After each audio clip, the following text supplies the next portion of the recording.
Ashley Carvalho was a few hours into her night shift as a doctor in a Boise, Idaho, hospital earlier this month when she got a text from her fiancé asking how she was doing. She thought about the COVID-19 patient, a man in his 40s, whose condition had deteriorated within an hour of her starting work that night. She thought of the conversation she'd had to have with his young family about switching to comfort care and then his death soon after. She thought about the second person with COVID who died shortly after that, as well as the other patients filling up all 14 beds in the intensive care unit, all with the same disease, all unvaccinated, who required her attention. She thought of the abuse she'd received from one man's angry family members, who had berated her for not treating him with ivermectin, a deworming drug falsely promoted as a cure in conspiracy circles but that the FDA has warned against using in COVID patients.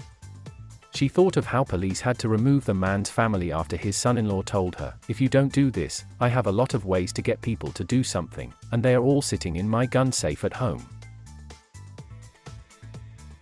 Her eyes welling with tears, she took a selfie and sent it to her fiancé. "It's going like this," she wrote. Like other medical workers in her state, Carvalho is exhausted and exasperated. Idaho currently has the lowest vaccination rate in the country, and the number of vaccine doses administered hasn't been climbing significantly, but infections have. As of Saturday, there were 686 patients hospitalized in the state with COVID, 180 of them in ICUs.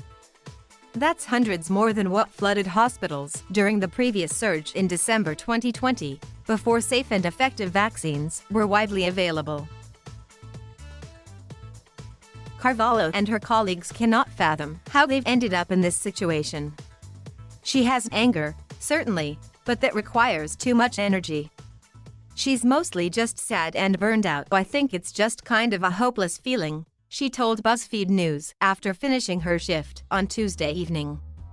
"Last year at this time, I was very anxious about COVID, and I was just hoping for the day when we'd have a vaccine. It never occurred to me that there would be a day when we have a vaccine, and I'm actually more anxious now because we have something that can really prevent this and people aren't taking it."